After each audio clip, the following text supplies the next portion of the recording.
ಕೀರ್ತನೆಗಳು 94ನೇ ಅಧ್ಯಾಯ 18ನೆಯ ವಾಕ್ಯ. ಯೆಹೋವನೇ, ನನ್ನ ಕಾಲು ಜಾರಿತೆಂದು ಅಂದಾಗಲೇ ನಿನ್ನ ಕೃಪೆಯು ನನಗೆ ಆಧಾರವಾಯಿತು. ಈ ವಾಕ್ಯದಲ್ಲಿ ಕೀರ್ತನೆಗಾರನು ದೇವರ ಕೃಪೆಯು ನಮ್ಮನ್ನು ಆಧರಿಸುವುದರ ವಿಷಯವಾಗಿ ತಿಳಿಸಿ ನುಡಿದಂಥ ಸಂಗತಿಗಳನ್ನು ವಿವರಿಸಲಾಗಿದೆ. ನೋಡುವಂಥ ಸಮಯದಲ್ಲಿ ನಮ್ಮ ಪ್ರತಿಯೊಬ್ಬರ ಜೀವಿತಗಳಲ್ಲಿ ಕೂಡ ದೇವರ ಕೃಪೆಯು ಎಷ್ಟು ಪ್ರಾಮುಖ್ಯ ಎಂಬುದನ್ನು ನಾವು ಅರಿತವರಾಗಿದ್ದೇವೆ. ನಮ್ಮ ಜೀವಿತದಲ್ಲಿರುವಂಥ ಪ್ರತಿಯೊಂದನ್ನು ಯೋಚಿಸುವಾಗ ಪ್ರತಿಯೊಂದು ಆಶೀರ್ವಾದಗಳು, ಪ್ರತಿಯೊಂದು ಮೇಲುಗಳು, ಆರೋಗ್ಯ, ಬಲ, ನಮ್ಮ ಜೀವಿತದ ಎಲ್ಲ ವಿಷಯಗಳನ್ನು ಕೂಡ ನಾವು ನೋಡುವಂಥ ಸಮಯದಲ್ಲಿ ಅದರ ಮೂಲಕ ದೇವರ ಕೃಪೆಯು ಎಷ್ಟು ದೊಡ್ಡದ್ದು ಎಂಬುದನ್ನು ನಾವು ಸವಿದು ಹೇಳಬಹುದು. ಅದೇ ಸಮಯದಲ್ಲಿ ನಮ್ಮ ಜೀವಿತದ ಕೊರತೆಗಳಲ್ಲಿ, ಬಲಹೀನತೆಗಳ ಮಧ್ಯದಲ್ಲಿ, ನಷ್ಟಗಳು, ಸೋಲುಗಳು, ಅಪಜಯಗಳ ಮಧ್ಯದಲ್ಲಿ ಜೀವಿತವೇ ಮುಗಿದು ಹೋಯಿತೆಂಬುದಾಗಿ ಯೋಚಿಸುವಂತ ಸಮಯದಲ್ಲಿ ಕೂಡ ದೇವರ ಕೃಪೆಯು ಎಷ್ಟು ದೊಡ್ಡದ್ದು ಎಂಬುದನ್ನು ನಾವು ಅನುಭವಿಸಿ ತಿಳಿದುಕೊಳ್ಳಬಹುದು. ಅಂದರೆ ಎಲ್ಲವೂ ಚೆನ್ನಾಗಿರುವಾಗಲೂ ಕೂಡ ಅದು ದೇವರ ಕೃಪೆಯಿಂದಲೇ ಎಂಬುದನ್ನು ನಾವು ಅನುಭವಿಸಿ ನೋಡಬಹುದು. ಅದೇ ಸಮಯದಲ್ಲಿ ಏನು ಇಲ್ಲದೆ ಇರುವಾಗ ಕೂಡ ದೇವರ ಕೃಪೆಯು ನಮ್ಮನ್ನು ಯಾವ ರೀತಿಯಾಗಿ ಮುನ್ನಡೆಸುತ್ತಾ ಇದೆ ಎಂಬುದನ್ನು ನಾವು ಸವಿದು ಅನುಭವಿಸಿ ನಡೆಯಬಹುದು.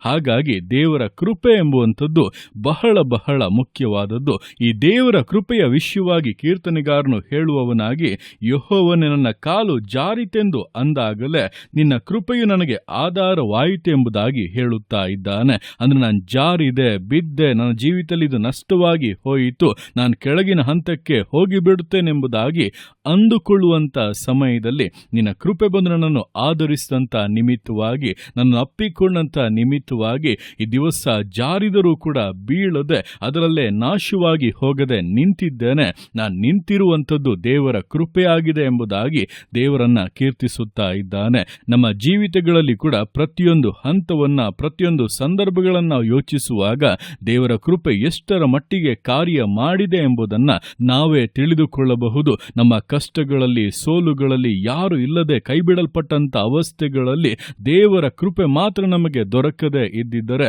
ನಾವು ಏನಾಗುತ್ತಾ ಇದ್ದೆವು? ದೇವರ ಕೃಪೆಯು ಹುಡುಕಿ ಬಂದು ನಮ್ಮನ್ನು ಆಧರಿಸಿದಂತ ನಿಮಿತ್ತವಾಗಿ ಜಾರಿದರೂ ಕೂಡ ಇಂದು ಬೀಳದೆ ಇರುವಂತೆ, ನಾಶವಾಗದೇ ಇರುವಂತೆ ಕರ್ತನ ಕರಗಳಲ್ಲಿ, ಆತನ ರೆಕ್ಕೆಗಳ ಮರೆಯಲ್ಲಿ ಸುರಕ್ಷಿತವಾಗಿದ್ದೇವೆ. ಯೋಗ್ಯತೆ ಇಲ್ಲದೆ ಇರುವಂತ ಅನೇಕ ಆಶೀರ್ವಾದಗಳನ್ನು, ಅನೇಕ ಮೇಲುಗಳನ್ನು ಜೀವಿತದಲ್ಲಿ ಅನುಭವಿಸುತ್ತಾ ಇದ್ದೇವೆ. ಇದೆಲ್ಲವೂ ಕೂಡ ದೇವರ ಕೃಪೆಯಾಗಿದೆ. ಆದ್ದರಿಂದ ನಿಮ್ಮ ಜೀವಿತದಲ್ಲಿ ಅನುಗ್ರಹಿಸಲ್ಪಟ್ಟಂತ ದೇವರ ಕೃಪೆಯನ್ನ ಯೋಚಿಸಿ, ಅದನ್ನ ಧ್ಯಾನಿಸಿ, ಅದಕ್ಕಾಗಿ ದೇವರಿಗೆ ಕೃತಜ್ಞತಾ ಸ್ತುತಿ ಮಾಡಿರಿ. ಆ ರೀತಿಯಾಗಿ ಕೃತಜ್ಞತಾ ಸ್ತುತಿ ಮಾಡುವಾಗ ಆತನ ಕೃಪೆಯು ಇನ್ನೂ ಕೂಡ ಹೆಚ್ಚುತ್ತದೆ. ಆ ಕೃಪೆಯು ನಿಮ್ಮ ಮುಂದಿನ ಹಂತಗಳಿಗೆ ನಿಮ್ಮ ಜೀವಿತವನ್ನ, ನಿಮ್ಮ ಕುಟುಂಬವನ್ನ ನಡೆಸುವಂತೆ ಕಾರ್ಯಗಳನ್ನು ಮಾಡುತ್ತದೆ. ತಡೆಗಳು ನೀಗುವುದನ್ನು, ಕಾರ್ಯಗಳು ಸಫಲವಾಗುವುದನ್ನು ನಿಶ್ಚಯವಾಗಿ ಕಾಣುತ್ತೀರಾ. ಆದ್ದರಿಂದ ಇದುವರೆಗೂ ಕೂಡ ನಿಮ್ಮನ್ನು ಕಾದು ಪರಾಂಬರಿಸಿ ಆಧರಿಸಿ ನಡೆಸಿದಂಥ ದೇವರ ಕೃಪೆಯು ಇನ್ನು ಮುಂದೆಯೂ ಕೂಡ ನಡೆಸುತ್ತದೆ ಎಂಬುದನ್ನು ತಿಳಿದು ನಂಬಿಕೆಯುಳ್ಳವರಾಗಿ, ನಿರೀಕ್ಷೆಯುಳ್ಳವರಾಗಿ ಕೃಪೆಯನ್ನ ಆಗ್ರಹಿಸುತ್ತಾ ದೇವರಿಗೆ ವಿಧೇಯರಾಗುತ್ತಾ ನಂಬಿಗಸ್ತ ವಿಶ್ವಾಸ ಜೀವಿತಗಳನ್ನು ಮುನ್ನಡೆಸೋಣ. ದೇವರ ಕರಗಳಲ್ಲಿ ಸಮರ್ಪಿಸಿ ಪ್ರಾರ್ಥಿಸೋಣ. ಯೇಸುವೆ, ಸ್ತೋತ್ರ ರಾಜ, ಕೊಟ್ಟಂತ ಈ ದಿವಸಕ್ಕೋಸ್ಕರ ಸ್ತೋತ್ರ ಕರ್ತನೆ. ಈ ದಿವಸ ನಿನ್ನ ಕರಗಳಲ್ಲಿ ಸಮರ್ಪಿಸ್ತೇನೆ. ಪ್ರತಿಯೊಂದು ಜೀವಿತಗಳನ್ನು ನೀನು ಆಳ್ವಿಕೆ ಮಾಡು, ಬಲಪಡಿಸು ಕರ್ತನೆ. ಹೌದಪ್ಪ, ಕೀರ್ತನೆಗಾರನು ಹೇಳುವಂತೆ ನಾವು ಕೂಡ ನಮ್ಮ ಜೀವಿತದಲ್ಲಿ ಅನೇಕ ವಿಷಯಗಳನ್ನು ನೋಡುವಾಗ, ಯೋಚಿಸುವಾಗ ನಿನ್ನ ಕೃಪೆ ಎಷ್ಟರ ಮಟ್ಟಿಗೆ ನಮ್ಮ ಜೀವಿತದಲ್ಲಿ ಅನುಗ್ರಹಿಸಲ್ಪಟ್ಟಿದೆ ಎಂಬುದನ್ನು ನಾವು ತಿಳಿದುಕೊಳ್ಳುತ್ತಾ ಇದ್ದೇವೆ. ಅದಕ್ಕಾಗಿ ನಿನಗೆ ಕೃತಜ್ಞತಾ ಸ್ತುತಿಗಳನ್ನು ಸಮರ್ಪಿಸುತ್ತಾ ಇದ್ದೇವೆ. ನಮ್ಮ ಕಾಲು ಜಾರಿತೆಂದಾಗಲೆಲ್ಲಪ್ಪ ನಿನ್ನ ಕೃಪೆಯು ಆಧರಿಸಿತು, ನಿಮ್ಮ ಕೃಪೆಯು ಬಲಪಡಿಸಿತು, ವಿಶೇಷವಾದಂತ ಮಾರ್ಗಗಳನ್ನ ತೆರೆದು ಅಪ್ಪ ನಮ್ಮನ್ನ ಮುನ್ನಡೆಸಿದಂತ ನಿನ್ನ ಶ್ರೇಷ್ಠ ಕೃಪೆಗಳಿಗಾಗಿ ಸ್ತೋತ್ರಗಳು. ನಮಗಿರುವಂತಹ ಪ್ರತಿಯೊಂದೊಂದು ಕೂಡ ಅಪ್ಪ ನಿನ್ನ ಕೃಪೆಯಾಗಿದೆ. ನಾವು ಉಳಿದಿರುವಂಥದ್ದು ಅಪ್ಪ ನಿನ್ನ ಕೃಪೆಯಿಂದಲೇ. ಆ ಕೃಪೆಗಾಗಿ ನಿನಗೆ ಸ್ತೋತ್ರಗಳು ಕರ್ತನೆ. ಇನ್ನೂ ಹೆಚ್ಚಿನ ಕಾರ್ಯಗಳು ಆ ಕೃಪೆಯ ಮೂಲಕವಾಗಿ ಮುಂದಿನ ದಿವಸಗಳಲ್ಲಿ ನೆರವೇರುತ್ತವೆ. ಅದಕ್ಕಾಗಿ ನಿನಗೆ ಮಹಿಮೆ. ನಿನ್ನ ಮಕ್ಕಳನ್ನು ಆಶೀರ್ವದಿಸು, ಉದ್ಧರಿಸು ಕರ್ತನೆ. ಕೃಪೆಯನ್ನು ಅನುಗ್ರಹಿಸು, ಯೋಗ್ಯತೆಗೆ ಅರ್ಹತೆಗೆ ಮೀರಿದಂತ ಮೇಲುಗಳನ್ನು, ಆಶೀರ್ವಾದಗಳನ್ನು ಜೀವಿತದಲ್ಲಿ ಅನುಗ್ರಹಿಸಬೇಕಾಗಿ ಬೇಡುತ್ತಾ ಇದ್ದಾನೆ. ಯಾವ ವಿಷಯದಲ್ಲಿ ಕೊರತೆಯಿಂದ ನಿನ್ನ ಮುಂದೆ ಬೇಡುತ್ತಾ ಇದ್ದಾರೋ ಅದು ಯೇಸುವಿನ ನಾಮದಲ್ಲಿ ಅನುಗ್ರಹಿಸಲ್ಪಡಲಿ. ಕೃಪೆಯ ನಿಮಿತ್ತವಾಗಿ ಎಲ್ಲವೂ ಆಶೀರ್ವಾದವಾಗಿ ಬದಲಾಗಲಿ.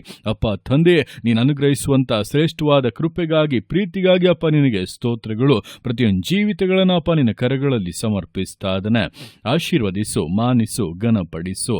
ಎಲ್ಲೋ ನಿನ್ನ ಕರಗಳಲ್ಲಿ ಸಮರ್ಪಿಸಿ ಎಲ್ಲ ಸ್ತುತಿಗಳ ಮಹಿಮೆಯನ್ನೊಬ್ಬನಿಗೆ ಸಲ್ಲಿಸಿ ಯೇಸುವಿನ ನಾಮದಲ್ಲಿ ಬೇಡ ಬೇಡುತ್ತೇವೆ ತಂದೆಯೇ. ಆಮೇನ್, ಆಮೇನ್.